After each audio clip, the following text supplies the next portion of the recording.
Welcome to Flying for Flavor. We are at Cynthia's house and she put out a spread for us. Yay! You know, just a little something I had in my fridge. And it's almost like she does like entertaining and stuff for a living or something. I don't know. Anyways, little treats to go along with our bubbles. I want to take this bottle out and give a shout out to, you must have seen it in previous episodes or heard it, Niagara Selfie King, Jimmy Russell. So the funny story is that he wanted to send us a bottle of bubbles as a thank you for having him on the show, especially when we were down at the Winter Wine Festival. And I guess he made the mistake of telling the Canada Post agent that he was sending us wine. So you're not allowed to do that. So he basically had been holding it for us. And then when I went down to the Niagara College tour or whatever, he gave me the bottle then. He told me I came back to share it. And this is the first time since then that three of us have been in the same room together. So I've been holding off for it. So I will put the link to this on the show notes, of course. It is the 13th Street Winery's Premier Cuvée 2012. So it's like smooth and bubbly, like almost like champagne method. I'm assuming it is done with all three. It's Pinot Noir and Chardonnay. And it pairs so well with my potato chips.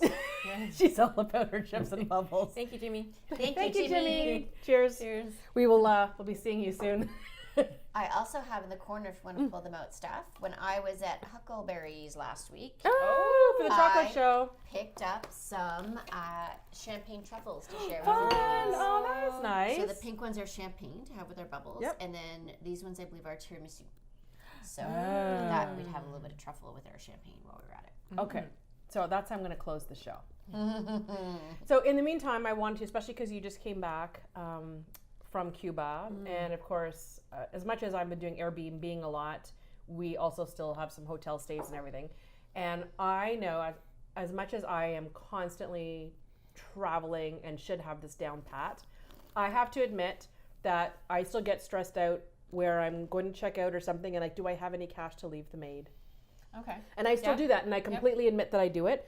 And so sometimes just like you're looking for cash to go and because you have valet parking coming to pick you up, or you have to tip a bellboy or something for luggage, having who carries cash anymore, right?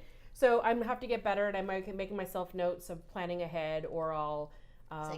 It sounds almost like you need to have like a stack of fives in your pocket at all Yeah, time. I'm thinking I do it when I go away to resorts and stuff. We always have small bills, but when I just go to Toronto, as an example, it's not something that I have top of mind. Right? But so I kept thinking about hotel maids, and I keep thinking about chaos in rooms, and when I have guests and stuff's everywhere, and I'm thinking, oh my god, like there's people who actually do all this cleaning stuff all day, every day. For people who are in vacation mode, So meaning that they are not cleaning up after themselves. They are not cleaning up after themselves, and they probably might be even tidy at home, but when they're on holidays or at a hotel, they just basically turn to slobs, right? And then there's partying involved or whatever. So you just think about these people having to clean up after that, or after you have to clean up after a big house party at your house, and then you can understand, right? It's just, chaos. I have so many feelings about that. Okay. Anyways, before we get started, Cynthia said she's got a WTAF for this week. Okay, so this one, actually I haven't fully read the article on purpose because I kind of wanted to share it together. Okay. So this is America's weirdest historical fad diets. Oh, really? Ooh. So again, bless our American southern neighbors. They just seem to provide me a whole lot of fodder for this. I'm looking at your screen and I'm laughing. They provide us with so much fodder for our what the actual fuck. So here we go. So the first one is called Dieters Against Masturbation. Right? I'm like, this is amazing. I saw that. I'm like, I'm reading no more because I need to share this. So the next time you eat a graham cracker, thank anti-masturbation crusader Sylvester Graham, whose signature whole wheat flour is the main ingredient. So apparently, so this gentleman believed in a vegetarian diet without white sugar, refined flour, or spices, because he felt that those foods served as rocket fuel for sexual urges. Really? So he actually invented the graham cracker to have something that doesn't have all of those things in it, but still provide you with something tasty you can eat, because he didn't want everybody masturbating. So you're saying graham crackers are the cold showers of the food world? Apparently. Nice. Bound to go out. Oh, that's amazing. That is amazing. Oh, and I actually have heard of this one. The chewing and spitting diet. Oh. Okay. So you chew it, you get the flavor. Oh, I think I've heard about that. And then you spit the food out. I'm like, no. I don't. Oh, look at this guy. Okay, I'm actually we'll post the link to it because I'm gonna describe this verbally for our podcast listeners. I don't even know if I can describe it. I don't to think be so. honest. No, you're just gonna have to check that. It's a man and his tidy whities. That's all I can But say. there's so much more to it. What is he doing with his stomach? And what are those tidy whities? And where are the parts that are supposed to go into those tidy whities? There's a whole lot of stuff going on. Okay. So another one was called the milk diet. And Bernard McFadden, at the turn of the century, believed that an all-milk regime would restore health, heal injuries, and clean the body of organic toxins. So for every 25 to 30 pounds of body weight, he recommended about 1 quart of milk. Okay. You know how much cheese I consume? Can you imagine how much? That's what I went. I just went, oh my God, my whole stomach just Turned. Turned. That's a lot of milk. So, while you would get protein, fat, and carbs, you wouldn't be getting any fiber or other nutrients to keep you alive. So no, that's a bad diet as well. Okay, so the next one is called the Fruitlands diet. The proto-locavore hardcore vegans of the transcendentalist commune Fruitlands started each day on their farm with a cold shower, fruit plate, and a glass of water. So basically, it was a ban on all slave-produced goods and animal products. So they avoided honey, avoided eggs, no fertilizing with manure, no downward growing crops like potatoes, beets, and carrots. So it's literally only? Oh my just God. stuff that came off of trees. That's vegan keto. It's literally whatever comes off of trees is all that they would know. You can brand that and give me credit. Vegan keto. That's a good one. Oh my God, the It's special not just K. vegan, because vegan will also eat, because keto, mostly you eat vegetables above the ground, right? So it's like a combination. Yeah, you're absolutely right. I just want my cut. You can send my royalty checks my way. But maybe don't actually go on that diet because you're missing a hell of a lot of proteins, or not proteins, but other nutrients and stuff that you need. Okay, the Special K diet. Oh, I think I've heard of this one. Here's a big shocker. The doctor was done invented by Dr. John Harvey Kellogg. And like Mr. Graham earlier, he frowned on sex, alcohol, and meat, and believed that it could freshen up America's intestinal flora with grains that were produced to facilitate digestion. And this is where Special K came. Oh, aside from the fact it's pretty close to Rice Krispies, but just a different shape, really. There's not much. Aren't they more like cornflakes? They're kind of like puffy cornflakes. Puffy. They're like puffy. They have the same sort of. It's the same. It's like someone took like a Rice puff. Krispies and squished them. Oh, interesting. Yeah. Oh, yeah. That's right.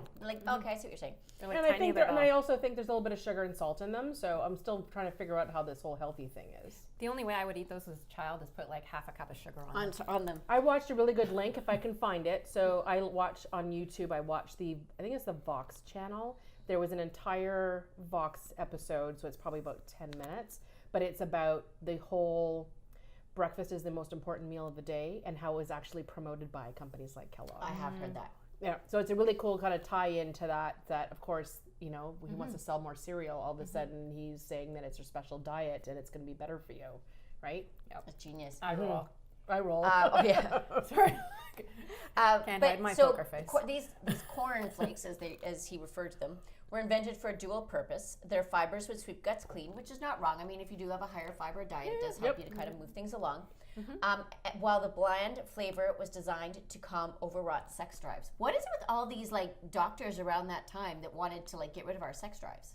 It's interesting. My grandmother used to give my sister and I this before we went to bed because we would sleep well.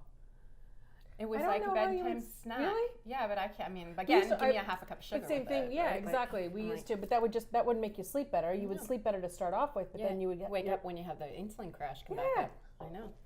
Yeah. From the sugar. I remember little things. If I wanted treats when I was younger, my mother used to always say, she goes, "If you're hungry, have a bowl of cereal." You know what my grandmother did? Totally off topic.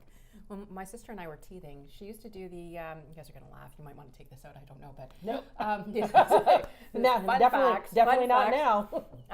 Dog bones.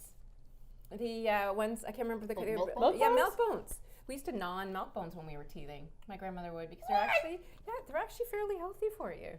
It's like, but they held together really well. It wasn't like a cookie that would turn into mush. As opposed to like the arrowroot cookies? Yeah, we couldn't eat them. Like you wouldn't eat them because we had no teeth. But you would just chew on them. You would just gnaw on them, sort of, I guess. Very odd. That's an odd thing for teething. I used to give Alex freezies that were uncut. See, yeah. Right, and then when the teeth started coming in, though, we had to remove the freezies. Yeah. Because of course he was like busting right through the packages. I mean, there's lots of different things out there. Okay. So I'll leave it up to you whether you want to keep that in or not. I tell you, I just, for fun of it, Googled milk bones for teething babies, and there's a lot of posts. Yeah. Well, there you go. Yeah. We actually had our favorite flavor. We like so that's the minty ones? No, they're colored ones. They had like a vegetable green and a red meat one and a different colored one. Yeah. I would like to go on record saying I would not recommend giving your teething baby a milk bone. I turned out okay though. Like I said, I would like to go on record saying that I would not recommend giving your teething baby milk bones.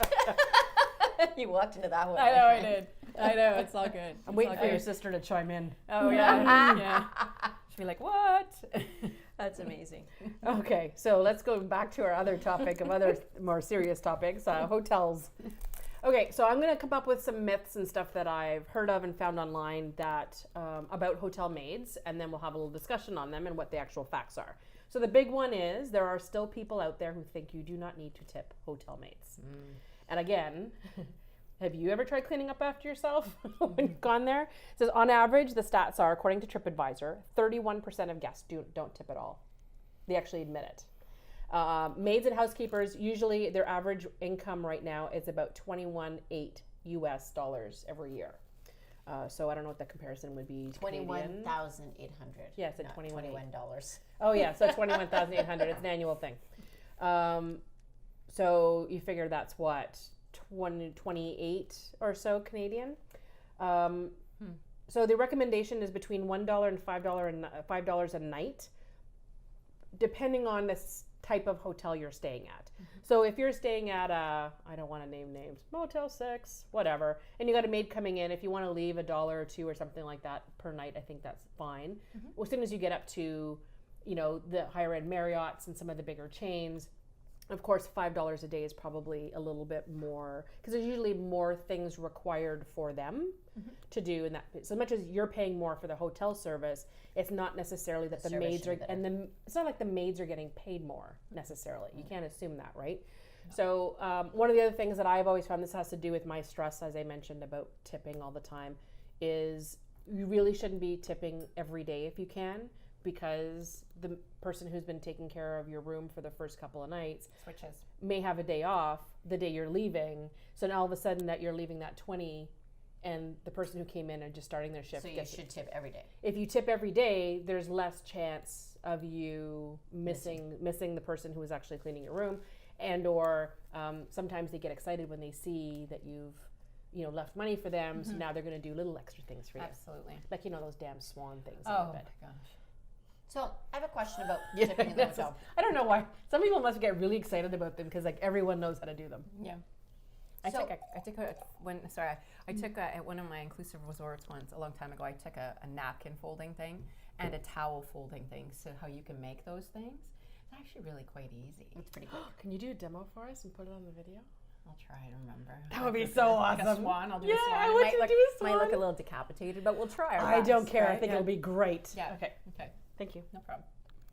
So here's my question about tipping. Yep. So I'm guilty of forgetting about it way too often. But then even when I've left money out, I come back and the money is still there. How do you tip so they know that it's not just change you've left? If you put an envelope, sometimes if I leave it like on the bed in the middle, usually it's gone. If you just leave it on a table or something like that, it looks like you emptied your pockets. Yeah.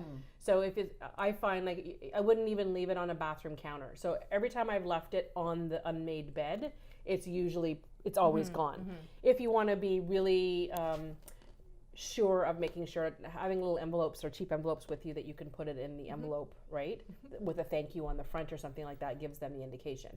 If you're going to a resort, that's a whole other thing. I want to talk about the Caribbean resorts is another topic. But having a little notes and stuff like that, they have notepads and pens in most hotels and motels anyways. So for you to leave a note just saying thank you, then having the little bill or something on top of it, it just signifies that yes, you may take this. Right. Okay. Right? Because that's the one thing is that there's too many people who just leave their stuff Yeah. everywhere. And it's how are the maids supposed to know what they can take and what they don't take? Right. Right? I mean, I would be stressed about it if I was them. Yep. Because you know, too much stuff strewn all over the place. You know what? I always put my stuff is on the pillow. Yeah. And it just seems to work. Maybe other people don't. I don't know. Everybody has their different spot, right? Yeah. Like you're in the middle of the bed. I do it on the pillow for Yeah, some as long as reason. it's on the bed someplace, Yeah. but usually on the bed's usually a And good it's one. true. If I've left a couple pieces of change on the bedside table, they don't touch that because they think it's yours and it's not meant for them. So you have to be. Bed's usually a good spot. Okay, so there you go. Leave it on the bed. So second one, the eco-friendly programs.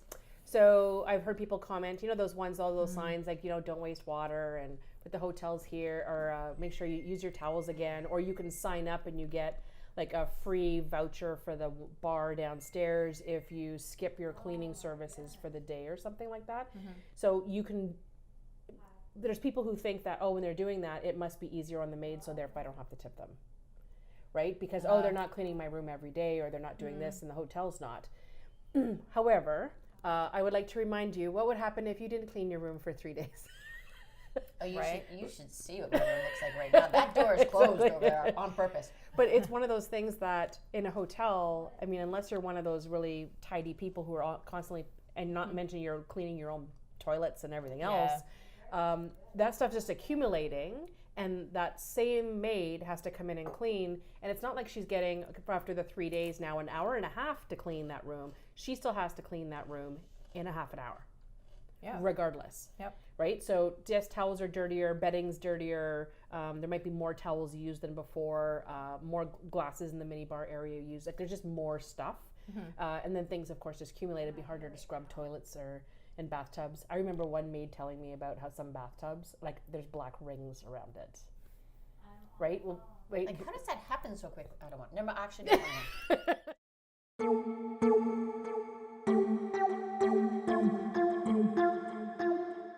Okay, so the next one, housekeeping in the hotel is not really a dangerous thing. It is the grossest. One of the, I can't say the gross, but one of the grossest jobs in the friggin' world. Correct. But Well, danger, could when be, you yeah. think about it, so this is going to be some gross stats. Housekeepers have a 50% higher injury rate than all other hotel workers. Think about they're on their hands and knees, lifting sometimes 100 pounds between mattresses, bedding, moving furniture, right? There's just a lot of like lifting and moving and stuff like that. So they tend to injure themselves Can more. you imagine what they could walk into if you're not responding? Yeah. I don't want to. So anyway, so that's a good segue to the housekeepers can come in contact with bodily fluids. Oh my God! Don't even get me started. I think I've already told my story on the show about putting my feet into the bed under the you know those velour-y kind of lightweight blankets, and it was crusty. No, It wasn't gooey, but it was rusty. No, you didn't tell us that. but you're telling us no. Yeah. It was at and it's and it was like a 4-star resorty type hotel, and I went in and I put my feet in it and it hit this crunchy part. I was like, ugh! So then I like opened up and I said to my husband, like, tell me that's not what I think it is, that white crusty substance on the blanket. He's like, I don't know that I can. So I'm like, new blanket now. It was so gross. And then another one, this is a bit not as funny. It's actually really not funny. But again, like we're talking about hotel maids and bodily fluids, one of the long-term stay apartments we stayed at when we first moved to Australia, we had a knock on the door in the middle of the night and some girl was like crying and screaming. And our kids were, the way it was laid out, it was like one of those loft ones. So we were in the bedroom upstairs, but our kids were right near the door. And I heard the crying and the help me.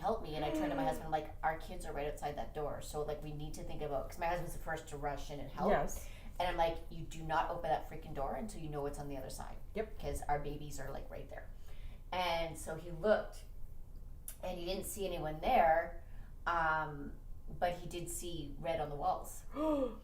And I said, okay, call down to the front desk or whatever, but you are not going out there. I mean, I love the idea of being a good Samaritan, all those kinds of things, but you gotta keep yourself safe. Oh yeah. And bless that poor front desk girl who came up was maybe early 20s. I'd give her the most. So she came, knocked on the door and said, you know, what happened? And I said, I don't know. We just heard someone crying and then this. So he went with her because he's like, I can't let this little girl go and try to figure out what's going on by herself. And so they followed the splatter to the next room, and there was like a pool of blood in the kitchen floor, and they saw more blood going up to like the other loft, and he's like, yeah, like you can't go in there by yourself. So they went and called the police, and the police came. So the next morning, housekeeping hadn't been around yet. Surprise! So we had to leave with our children. So we told the kids, oh, look at the mess someone made with ketchup all over the walls. And I literally just told Puppy the truth about this like 2 weeks ago, because it's like they just thought someone had sprayed ketchup packets. And so what had happened is that the lady, the girlfriend of the person who was in the other long-term stay apartment had attempted to hurt herself and used a knife on her wrists. And so they did find, I think the boyfriend found her in the parking garage and took her to the hospital, and she was okay. But that poor hotel maid coming in next, I mean. And you think about, not everyone's blood is clean. Well, right? and that's it, right? Yeah. And then the other part of being dangerous job is it sounds awful, but most hotel maids are women. So they do have to deal with sometimes a lot of sexual harassment from men. Mm-hmm. So little things like, they knock on the door, they say housekeeping, they don't get an answer, they walk in. Sometimes they can be walking in. They can be walking into an uncomfortable situation, if not a dangerous one. So it's one of those things you have to keep in mind.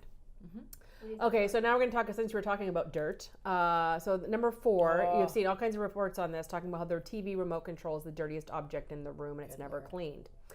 So I did some research from different experts that were online, and supposedly, don't knock the remote control because those mini bar glasses are just as bad. This horrifies me. So I already heard this before, because Norm and I are a little anal about, as you know, my husband is a little bit of an OCD when it comes to clean glasses. Really? He washes them coming out of the dishwasher, but that's a whole other thing. Anyway, so they don't carry dish soap in their dishwashing carts. So how are they washing glasses? Windex? Right? They're actually, they said they use, sometimes usually hot water and shampoo from the hotel room. They'll do that, which is not bad because it's usually very gentle shampoo anyways. But a lot of times they'll use furniture polish because it leaves the furniture polish. That will actually poison you. Because it leaves the glasses spot free. And the first thing is that when someone comes into the room and they check, if those glasses are clean, it makes the room feel cleaner. So that's one of the reasons that they go. Yeah. I'm happy that they have little plastic glasses now that are wrapped. I know I'm a big proponent of like environmental positivity and all this stuff. No, I just wash my glasses. I'm just like, here's a wild and crazy idea. Mm-hmm. If you are a hospitality manager or owner of a hotel, give your freaking staff dishwashing fluid. It's not expensive. It's not that expensive. Or leave two tiny ones in the room for everybody. I don't know. Well, I use either shampoo or a body wash or something like that. I wash the mini bar glasses before we use them. Water glasses if they're glass in the bathrooms, and coffee mugs. Oh, yep. Exactly the same thing. It's just a habit. We just go and wash them. Oh, well, and I will say that I do that with different things, but I actually take my handy wipes, antibacterial handy wipes, and I wipe down every surface I'm going to touch, even before I open the door of the room. I know people are going to think OCD, but I am. When it comes to germs, I wipe the handles of everything, the light switches, everything. Might as well be proactive. You don't know who's been in there, who's got the plague before you. Yeah, I mean, it's very possible. I mean, what if the housekeeper is also ill, right? So it's one of those things. So anyways, wash your dishes if they are, and if you can, get a plastic or disposable. Yeah. They have disposable coffee cups and stuff now too. Yeah. But the higher end ones will still use like ceramic and glass. Mm-hmm. So taking 2 seconds to wash them yourself, just to be safe, it's not that big of a deal. One of the other cool things I thought was a good one is that if they have a shower cap in the bathroom, they have little box shower caps, put that over your TV remote. They said it acts like a condom for your TV remote. I never thought of that. It still functions, but you can operate as it is. I'm like, oh, that's ingenious. So anyways, now you know what they use those shower caps for those who aren't using them. That is so And then when funny. you were I talking never turn on the TV when I go to a hotel. Never. It's a rare thing. Like if we're traveling for business and norms and meetings and stuff all day, I'll put the news and stuff on while I'm working. Yeah. But that's pretty much it. So it's rare that we'll watch, pay $20 for a movie I can watch at home kind of thing.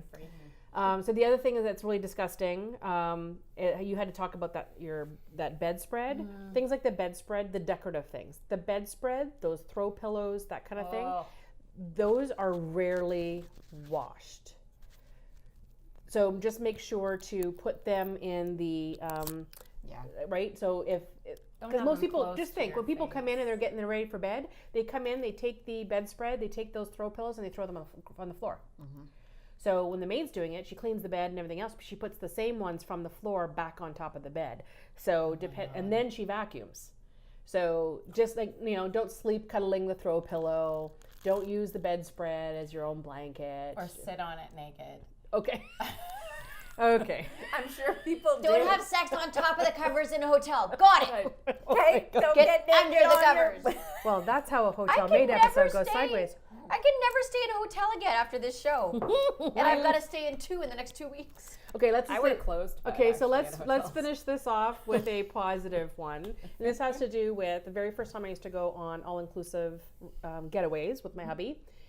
We were always told by travel agents and online and stuff that places like Cuba, Dominican, places that have lower incomes or they're very poor people, the maids are usually the least paid in those resorts, and they appreciate things that they can't buy there or are very expensive. So many people say they go to the dollar store and buy dollar store crap for they them. go and buy like little perfumes and soaps and toiletries and stuff like that, and they will leave that instead of money.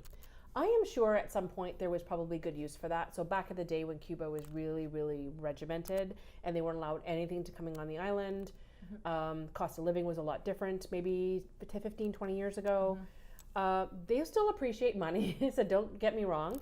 And then they can use the money to go and buy their own stuff. However, we've actually seen and talked to some people who worked at resorts. Sometimes you get the maid who are actually also part of the entertainment team, right? And who are also working the restaurant at night. They may have more than one job. We've actually been in a room once where our window to this corner looked down over the gate where the staff came in and out. They are gone through metal detectors. They are patted down and searched. Their bags are checked, everything on the way in and on the way out. And one of the things that they're looking for on the way out is making sure if they have anything that looks like it is from North America or something like that, they want to make sure that they haven't stolen it. Yep.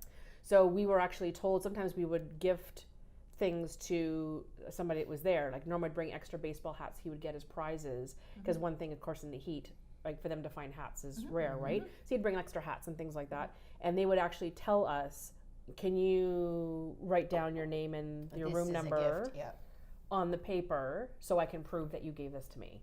So we got in the habit after that if you want to give anything to your maid or other workers, like sometimes normal, like shoes, too small or whatever, they're going to be great for there, I'm going to leave them behind. So little things like that. Don't do that instead of a tip though. Because, sometimes, like some people bring things for the kids. They think that, okay, well, because they're women, they probably have children, so I'm going to bring coloring books and jump ropes and things like that for the kids. Well, that is great, and it's nice for you to bring that for them and give them to the kids. We've actually handed things directly to kids when we've been out off the resort, which is more exciting, giving the kids the stuff. But the mom's doing all the work, right? And she's doing this not so she can just buy coloring books for her kid. She's probably doing it to buy groceries at home. Absolutely. Right? And to chime in on that one, especially if we're talking about Cuba, from what my understanding is that they're still on food ration stamps. Yeah. So they have a different currency type thing than we do. When we go, they say bring US dollars. Then there's also 2 types of pesos. There's a convertible peso and a peso that's used for them. And it's better to give them US dollars. Don't give them the convertible, because the convertible is only tourist dollar. And that's harder for them to switch. Yeah, and it costs them more money. So it's either give them US or find the real pesos. Because they have to buy. I remember going once, I was quite adventurous at the time. I rented a car in Holguin, traveled all the way down to Santiago de Cuba and stayed over in a hotel. I naively decided I need to go grab something in the grocery store. Some lady said to me, can you And I said, do you want change? She goes, no. Go in and buy and she pulled out her food stamp book and she goes, I can't buy any more of this because I'm at my max. She said, but I want you to go in and buy me like a bar of soap and a bag of rice. And I went, no problem. Walked in, but on my way out, it was like she called the herd in. It was like the whole square. That generous Canadian lady is buying shit. Like, oh my God. I was like, it's like Mother Teresa's here. She's gonna save the town. It was like birds coming in to like eat on a dead bird. She couldn't eat, but she had her cell phone to call all her friends. I was like, how did you get them all here this quickly? But no. So I mean, yeah, definitely tip. Yes, so cash works. Where are we in for that? Yeah, so having US dollars, of course, makes a big difference. So that's, it's always a good one. So just keep a note, but always have note paper and stuff or get it. If they don't have it in your room, make sure you ask for it. This way you can leave like a little note or something and then they have proof that you left them something. I think that's about it. I can think of. If you happen to be in the VIP room and you want to share any tips or notes about the hotel maids, how you tip them, any other little horror stories that you want to share with us, we love sharing those kind of things in the VIP lounge. And Cynthia, how do we get in the VIP lounge? I'm so glad you asked again, Steph. So it's now May. Yes, it is. So yay! So we do have a new entry code. So find us on Facebook. It's FFFVIP. FFFVIP Lounge, I think it is. Yep. And it's going to ask you for a code. So our code this month is flowers. Flowers. April showers brings May flowers. Although in Sudbury, April snow brings May's muck. May's muck. Yes, pretty much. I was going to say mud, but depending on where you're watching this from, you may start to see some little flowers begin to happen. We're hoping and praying anyways, right? Yeah, and definitely. And in the meantime, don't forget to rate and subscribe to our iTunes or your favorite podcast player, and subscribe to our YouTube channel and take a listen and view it and rate it and subscribe and subscribe to it and just send it and share it. We love it. Oh my gosh. Now that we've got, and now we've got the giggles, and it is officially May. We're going back to our bubbles. So we'll see you out in the wine trail. It's almost wine season. Cheers. Thanks so much for watching this video. We love putting it together. It's so much fun. All of our favorite things, good food, good drinks, a lot of travel talk, and we put it all together in one fun show. So make sure you follow us here, click on the videos below, follow, subscribe, and find us on your favorite podcast player. We'll see you at our next trip.